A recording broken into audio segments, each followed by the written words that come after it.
We have breaking news, ladies and gentlemen. Israel strikes Iran. Now, I was going to start this conversation with the possibility because they were getting prepared to strike Iran. And it just so happens that it happens while I'm live. Let's go ahead and get into this breaking news here from CNN. This is absolutely insane and very dangerous. Israel launches preemptive strikes against Iran, defense minister says. Let's go ahead and get into this, ladies and gentlemen. I'm going to slide down here.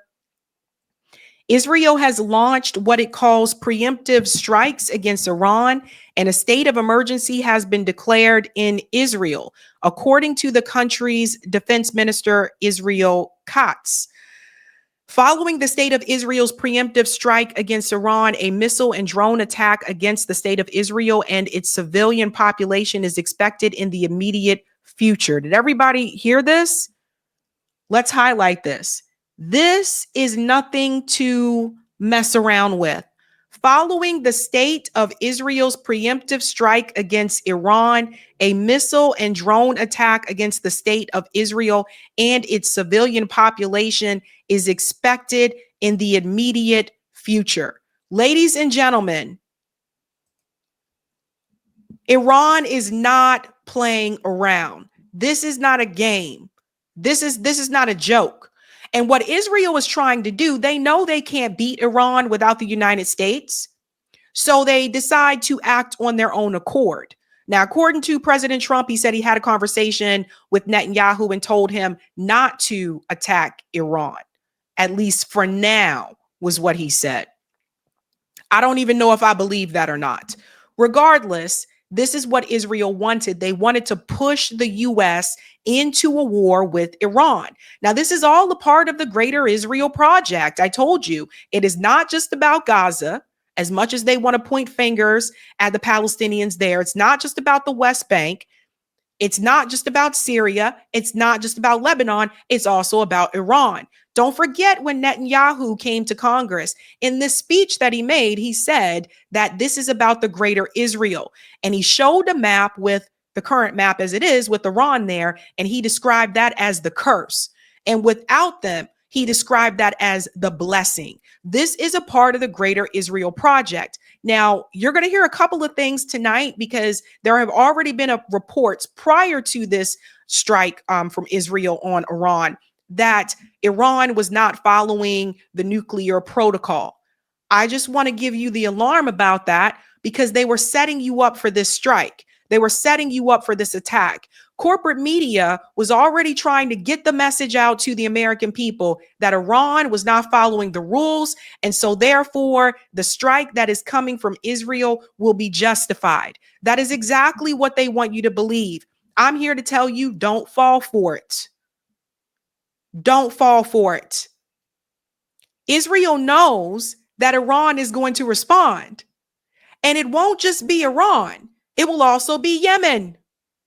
So Israel is trying to fight Iran and also trying to fight Ansar Allah in Yemen. They can't beat them.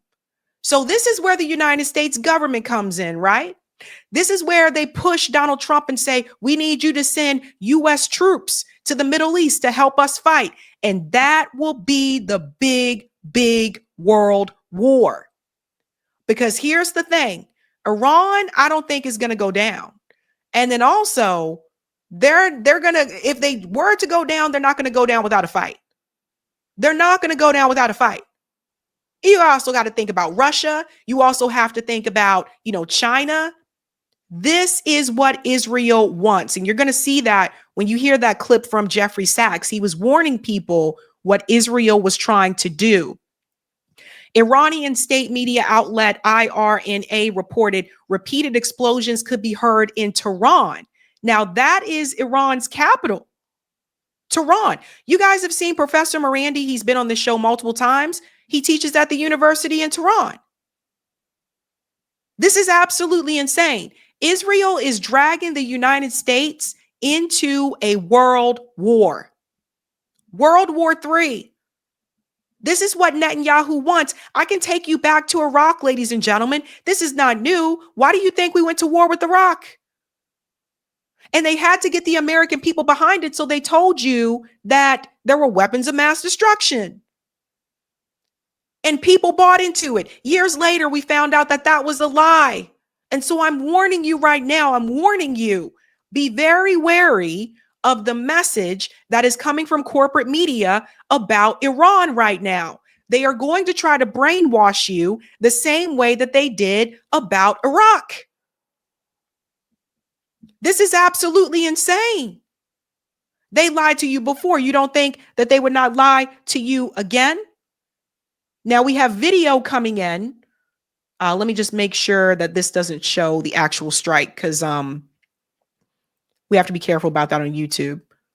I think this is just smoke. I just want to double check. Yeah, it's just smoke. We just smoke, Eric. It's just smoke. Okay. So here it is. Let me get past that part. Tehran. Let's bring this in. This is insane.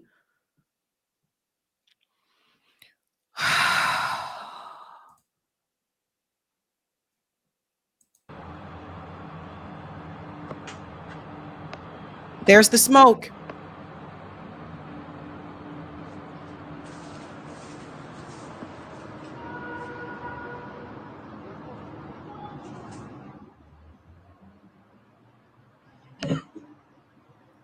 Oh my God, you guys.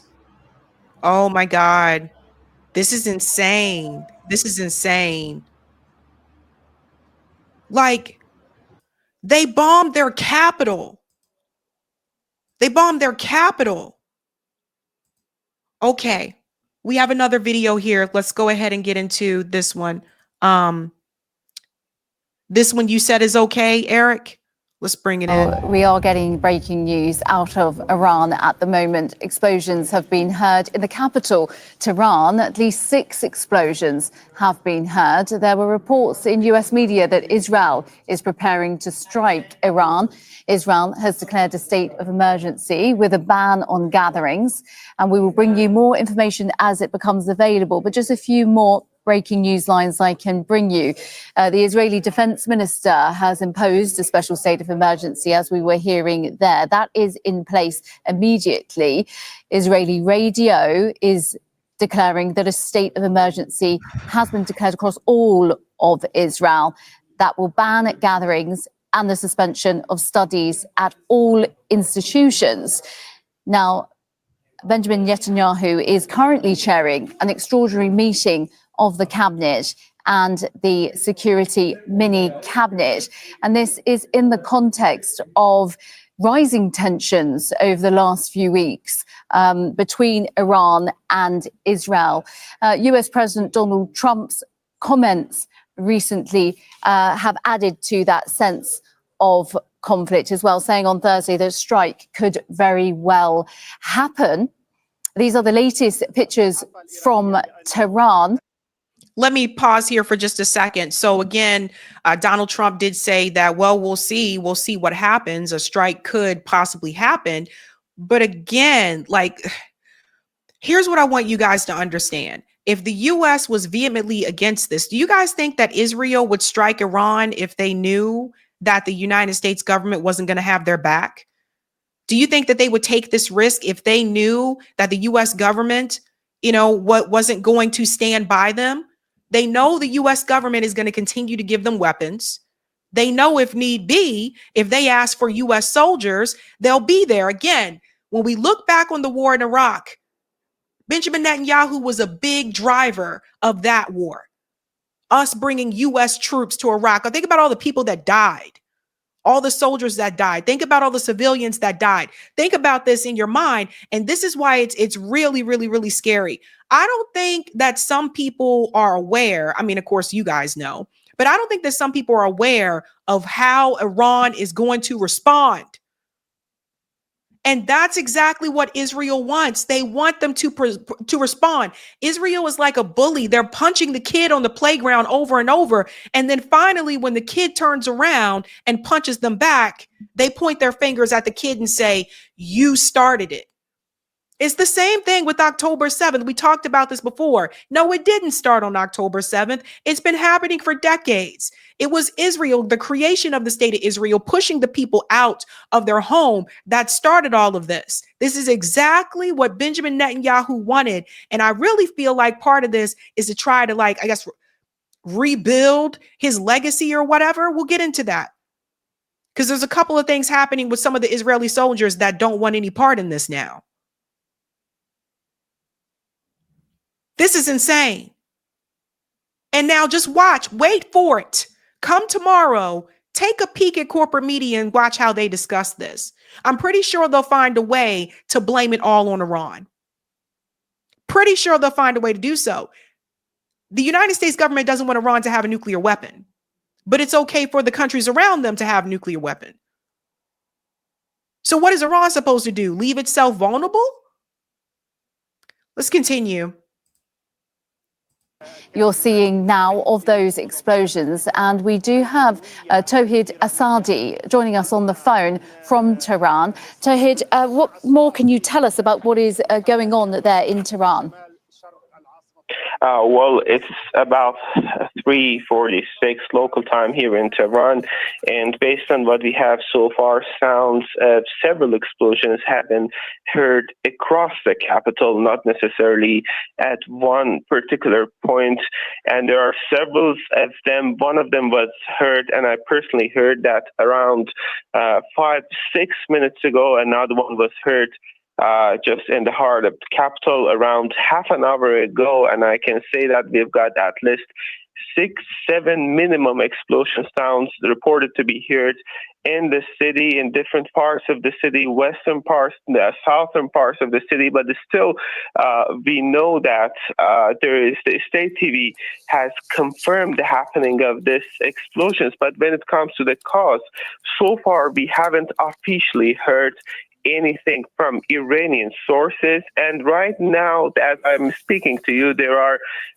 footages, there are pictures coming from different parts of the city, including Chitgar part, including a neighborhood in the western part of the capital. We see smokes coming out from certain parts of the city. That's obviously could not be an accident, as we are hearing reports coming from the Israeli side saying that they have announced an emergency situation, meaning that there is going to be a very strong possibility for them to be involved. We heard the statements from the Israeli defense minister and also the Israeli radio saying that the army, the air forces are said to be involved in this situation. And we know that so far the Israeli Prime Minister Benjamin Netanyahu is currently chairing an extraordinary meeting of the cabinet and the security mini cabinet, and that means a sort of systematic initiation or a serious situation that we are experiencing right now. I just have to say, to go after the capital, that is absolutely insane. But this is what happens when you don't hold Israel accountable. They haven't been held accountable for anything. They haven't been held accountable for getting on the Freedom Flotilla Madeline boat and kidnapping those activists and firing chemicals onto that boat. They weren't held accountable. They haven't been held accountable for genocide. They weren't held accountable for attacking civilians in Lebanon. They weren't held accountable for attacking civilians in Syria. There has been no accountability to Israel. Even when South Africa brought them to the ICJ, there was no accountability. The message was, you need to try to do everything you can to prevent a genocide from happening. Let me be very clear. All world leaders are a part of this. They all know what Israel is. They all know what Israel has become. And every single one of them have supported them, not just financially, whether it's with weapons, whether it's with money. They have supported them along the way. They didn't get here alone. The entire international community has to turn its back on Israel. And corporate media has over the years tried to find a way to make you afraid of Iran and to criticize them and to make them seem like the boogeyman. So then when this day would come where Israel would attack them, you would say, oh, it's justified. They've been doing this for years. I know. They did it to me when I was a kid. How many of you remember when you were growing up as a kid, corporate media and other forms of media, and even other people tried to brainwash you and convince you that everybody in the Middle East was the problem and Israel was the solution? How many of you? I still remember them saying that Saddam Hussein had weapons of mass destruction. Think of how many of us believed it. We're dealing with decades and decades of propaganda. Now, Gaza was different. Gaza was different. We saw genocide basically live stream. I don't know if everybody's going to feel the same way about Iran. I don't know if everyone that supports Gaza has that same type of understanding for Iran. And if that's the case, we may have more work to do. We may have more work to do. And that's what bothers me. I think we have another video here coming from Al Jazeera. Thank you so much, Eric, for this. This is Benjamin Netanyahu, I think, coming in. Or Eric's getting the video ready there. This is absolutely insane. And who does this, man? Who does this? And they know they're going to need U.S. troops. They know they're going to need U.S. soldiers to help them. Israel can't beat Iran by itself. They can't.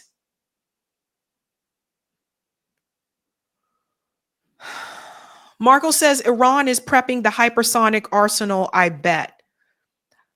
Listen, guys, this is not a joke. This is not a game. And do we have that video ready, Eric? I didn't know if that was ready or not. Okay. I think we have more news here. Was he speaking earlier? I think I saw a part where he was speaking. Okay. 100% prepared. And we heard this line from the United States saying that some U.S. officials are saying the United States has got no engagement in this new attack. And one of the latest lines that is coming out is relates to a statement that Israel, the small Satan. It calls America the great Satan. And this is why for decades, it's led millions in the chance of death to Israel and death to America. Today, Israel is responding to those genocidal calls with action and with a call of our own. Long live Israel and long. He has some audacity talking about genocidal calls. Are you serious? He has some audacity talking about genocidal calls when he's been committing a genocide. Long live America. Our action will help make the world a much safer place. I want to thank President Trump for his leadership in confronting Iran's nuclear weapons program. He has made clear time and again that Iran cannot have a nuclear enrichment program. Today, it is clear that Iran is just buying for time. It refuses to agree to this basic requirement of peaceful nations. That is why we have no choice but to act, and act now. The hardest decision any leader has to make is to thwart a danger before it is fully materialized. Nearly a century ago, facing the Nazis, a generation of leaders failed to act in time.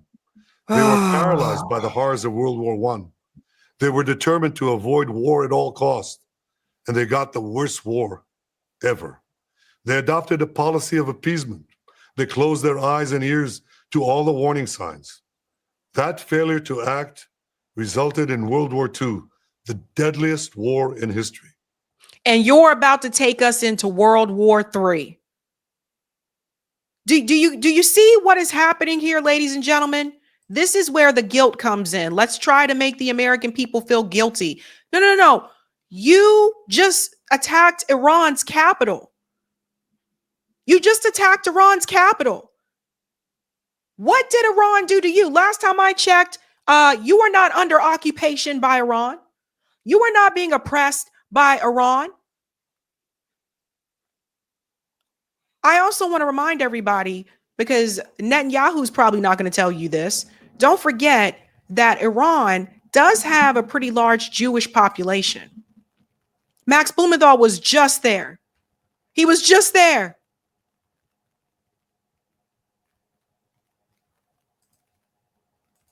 It claimed the lives of 60 million, including 6 million Jews, a third of my people. After that war, the Jewish people and the Jewish state vowed never again. Well, never again is now. Today, Israel has shown that we have learned the lessons of history. When enemies vow to destroy you, believe them. When enemies build weapons of mass death, stop them. As the Bible teaches us, when someone comes to kill you, rise and act first. This is exactly what Israel has done today. We have risen like lions to defend ourselves. Over 3,000 years ago, Moses gave the people of Israel a message that has steeled their resolve ever since. Be strong and courageous, he said. Today, our strong and courageous soldiers and people stand together to defend ourselves against those who seek our destruction. And by defending ourselves, we defend many others, and we roll back a murderous tyranny. Generations from now, history will record that our generation stood its ground, acted in time, and secured our common future. May God bless Israel. May God bless the forces of civilization everywhere. Thank you. Israel. God is I don't think God is blessing that type of behavior. It was interesting to me that he brought up the Bible, because in the Bible, as someone who did grow up in the church, the Bible tells you, I don't know how many times, that just how sacred children are and how we should love and respect each other. There's Old Testament and the New Testament. And I think one of the things we need to continue to push back on, especially if you did grow up in the church and you know better, this whole Zionist talking point that the land is supposed to be for them, that is not what the Bible says. That is a Zionist talking point. And all of you that grew up in the church, you really need to push back on that. I explained this a couple of nights ago. There's a difference between the physical land and the spiritual embodiment. Zionism took that and used that to encompass physical land that was already occupied by people.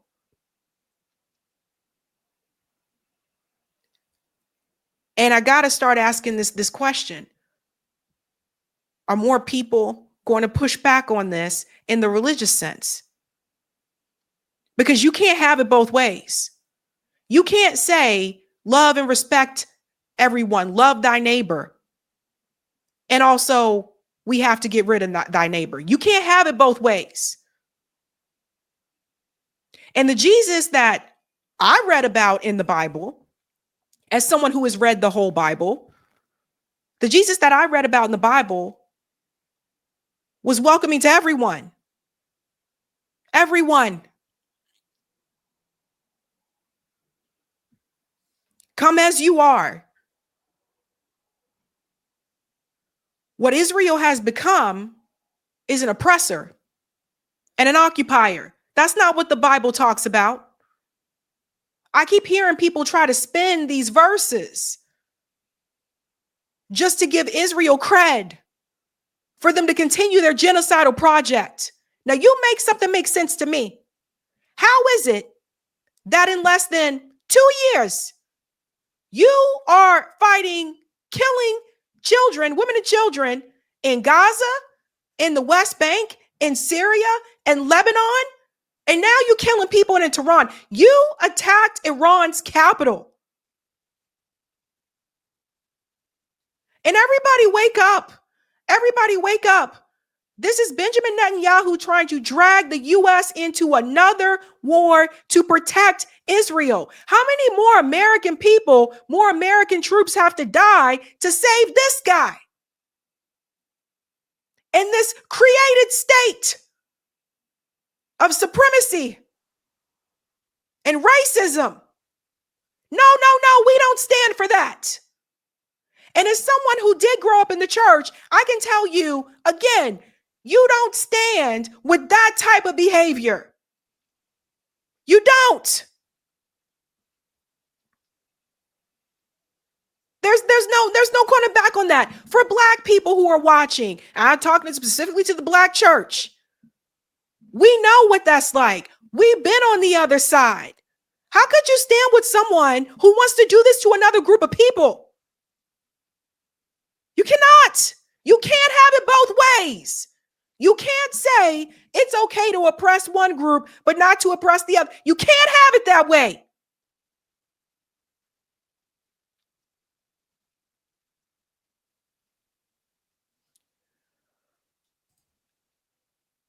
One thing I want to show, again, I keep pointing out Benjamin Netanyahu. I keep bringing it back to him. And I bring it back to him because Jeffrey Sachs, he gave the warning. He was on Tucker Carlson recently. If you have not heard this, listen to who dragged us into these things. Listen to this. Peace. We want to win. We want all the territory. We don't accept two states. We don't accept Palestinian rights and so forth. We will win, but we don't win by defeating militant groups. We win by destroying the governments that support those groups. And that means war. And it really means endless wars. And the U.S. became the complicit party to this because of the U.S. deep state vision of that Israel is our battleship or aircraft carrier in the Middle East, that it is our strategic asset in the Middle East, and because of the Zionist lobby, which is itself a complicated political concoction in the United States. But in any event, the U.S. completely bought into the Netanyahu idea, which is war after war after war. And it's not well understood, but it should be, because we've been told pretty clearly by no less than General Wesley Clark, for example, who was the commander of NATO forces, that the Pentagon has had a list of wars to prosecute that essentially is Netanyahu's list, actually. After 9/11 in particular, that went into overdrive.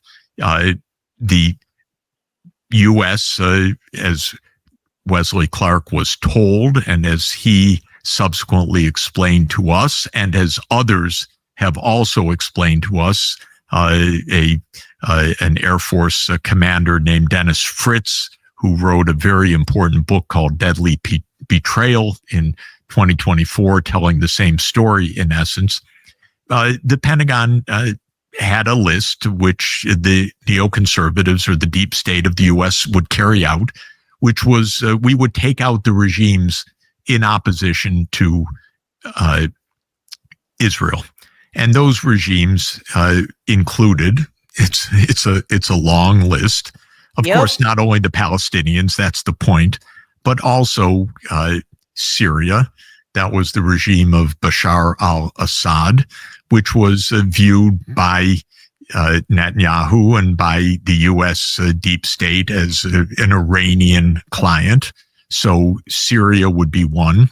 Lebanon would be another. Iraq under Saddam Hussein would be another. The Iranian regime would be a fourth. And then, believe it or not, three countries in Africa, which are Islamic countries that supported the Palestinian cause. And that was Muammar Gaddafi's Libya, That was Somalia on the Horn of Africa, and that was Sudan.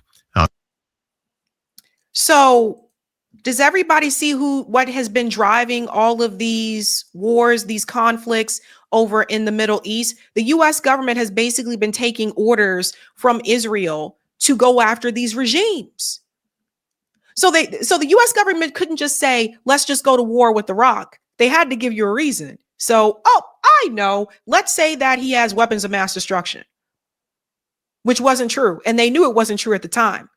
They knew it wasn't true at the time, which means that they sent U.S. soldiers over there to die for Israel, knowing that Saddam Hussein did not have weapons of mass destruction.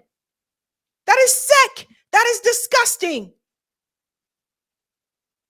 And that's what our government did. Now, there's one more thing here that Jeffrey Sachs says. I want to bring this up as well. Let me go back to that clip there. Yeah, another part here with Tucker Carlson. Listen to this part. Which was a Sharia state in the 1990s. Well, God damn, we've been to war with all of them except Iran, and not by accident. The list is literally the guide in this case. And again, it's not simple for Americans to connect the dots because these stories are not told, they're not explained, they're not debated, they're not voted. These are presidential actions by and large, one after another. So let's go through them step by step. And then he gets into that. Check out that interview when you get a chance. That's who the U.S. government has been answering to. This is the awful truth, ladies and gentlemen. The awful truth. Israel cannot beat Iran on its own. In order for that to happen, they're going to need the U.S. government to step in with them. Now, there are some people who voted for Donald Trump because they believe that he was going to bring about peace.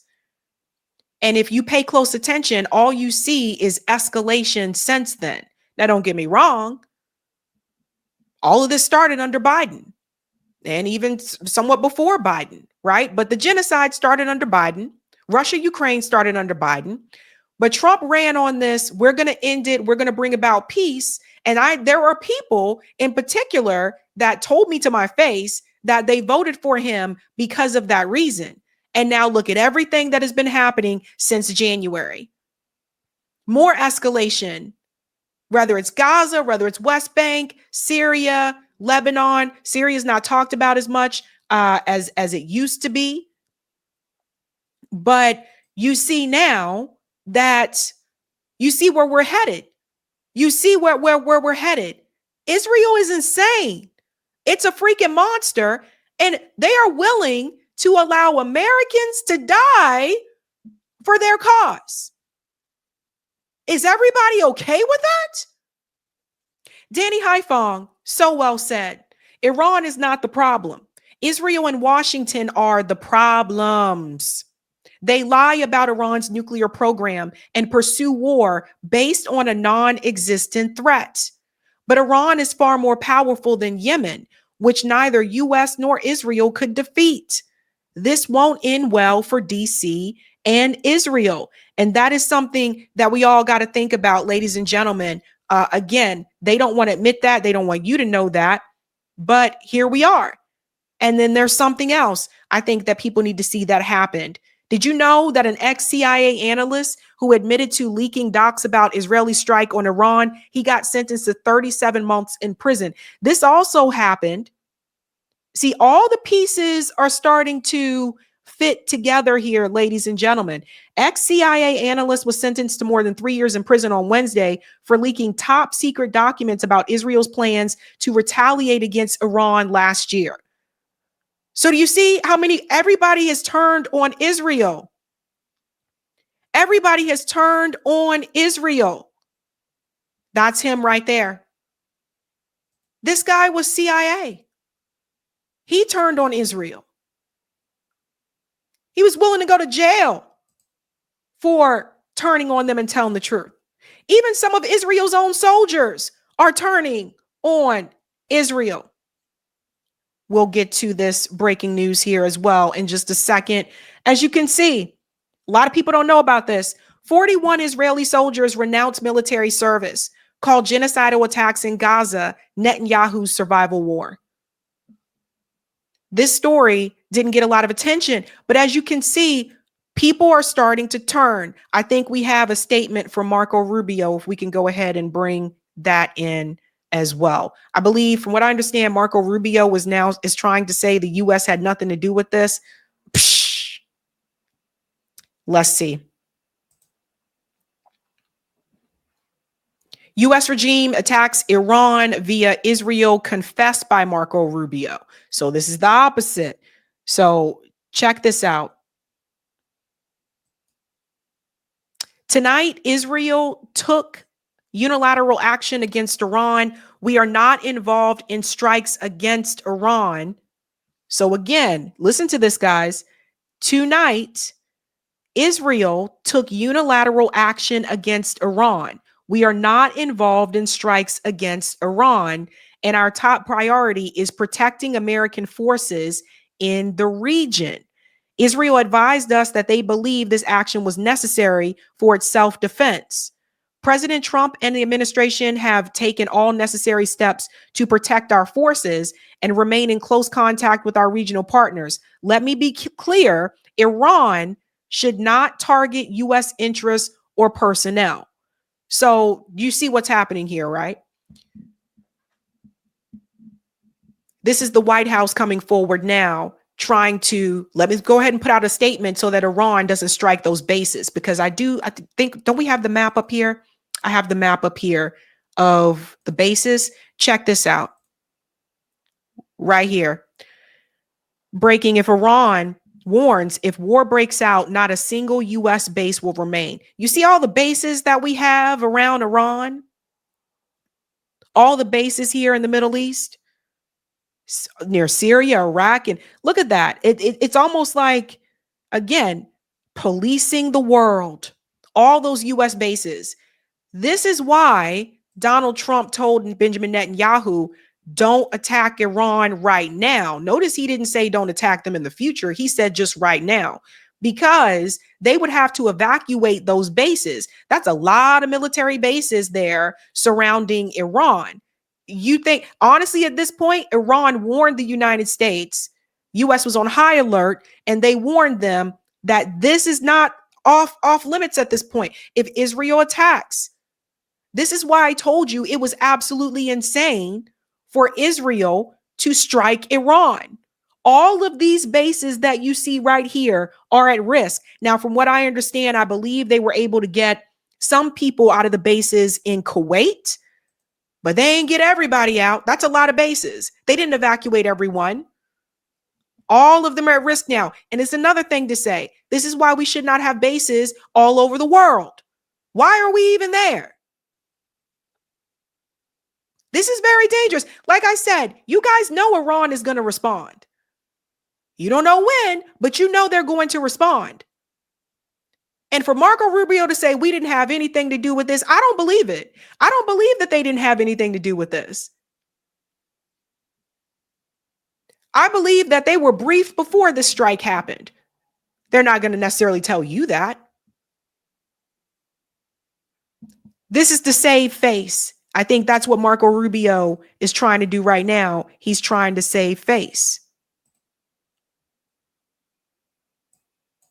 One more part here from Jeffrey Sachs that he brought up. A really, really big deal. I just want to go back and linger for a second on why. Why? Yeah, why? I mean, it was sort of a non sequitur. All of a sudden, Obama stands up and is like, Assad must go. Assad who? Why do we care about Assad? Syria's on the list. It's Iranian influence. We got to take out Assad. So it's purely for Israel, you're saying? I think very substantially. I'll tell you again, Dennis Fritz, very interesting. He's a very smart former Air Force commander who, strangely enough, resigned from the Air Force in 2003 because he couldn't get a clear explanation of why we were fighting Iraq. And he's a very nice man. And he said, I can't lead my troops if I can't explain. And he was told from above, well, because we have the orders to. This order came from the White House. Do it. Yeah. And so he said, I can't lead troops under these circumstances. So he resigned. Then he was called back in 2005 to the Pentagon for a remarkable reason. And that was that Douglas Feith, who was a senior Pentagon official, a neocon close to Netanyahu, the whole shebang, said, we want to declassify papers around the Iraq war. And there you go. Okay, so Feith came back because he was an expert on classification and security issues and so forth. Why did Feith want to do that? Because he was writing his memoirs. And so he crazy stuff there, folks. Crazy stuff there. But as you can see, again, Israel wanted to bring us into these wars. My big question right now is I'm wondering about Professor Morandi. I'm not sure if Eric follows him. I think we're logged into Eric's. Let me see if I can find him on here. What time is it in Iran right now? They're like, I think 9.5 hours ahead. We're going to go to Professor Morandi's Twitter. Let me see if he posted anything. Did he say anything? He did. Okay. He said, Western media, I can't show the video because I don't know what's on it. Western media has spent over 20 months justifying the Gaza Holocaust. They defend genocidal airstrikes on Lebanese and Yemeni civilians. They will also justify murdering of Iranian children.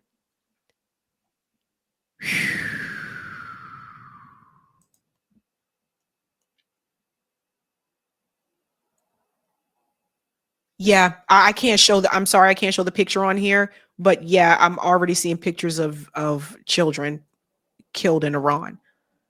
For Israel to sit up there and to strike, and that's the thing that really drives me crazy. They strike the capital, Tehran. Now, here's something else I want to bring to your attention, because as I said, this is not a freaking joke. This is not a joke. Before Israel struck Iran, there was a warning that was sounded. It said, U.S. fears Iran's response to Israeli strike would be a mass casualty event. And that would be correct. It says here that White House envoy Steve Witkoff privately warned top Senate Republicans last week that Iran could unleash a mass casualty response if Israel bombs their nuclear facilities, according to a U.S. official and a source with direct knowledge. All those bases there. Again, all of those bases. And as we've said before, they know that they can't win. They know they can't win or even have a chance at beating Iran without the U.S. So I caution all of you, if you know people, if you have family members that are in the military, they call them,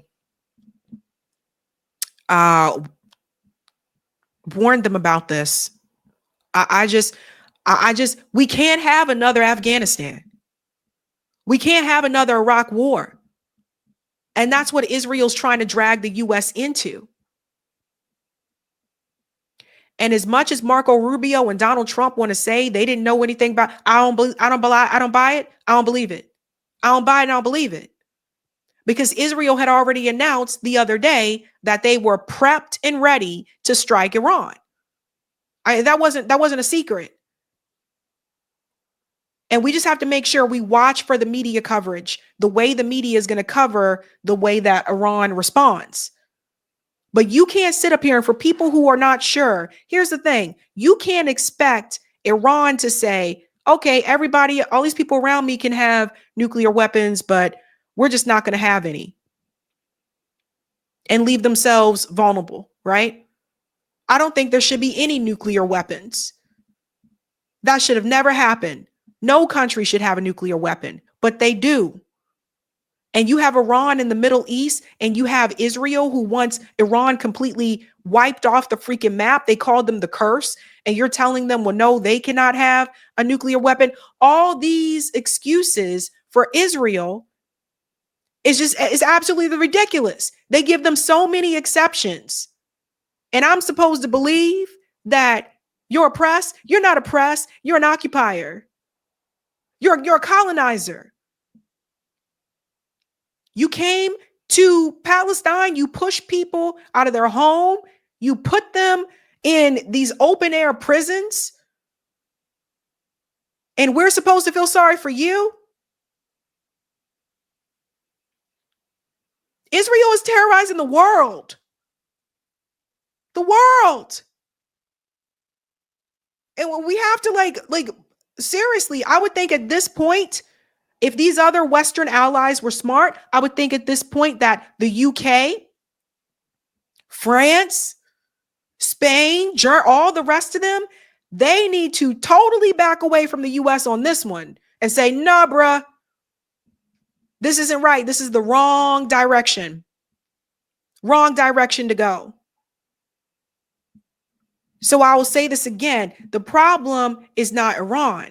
The problem was not Gaza. The problem wasn't the Palestinians in the West Bank. The problem was not Syria. The problem was not Lebanon. There is one common denominator in every one of these situations, and that's Israel.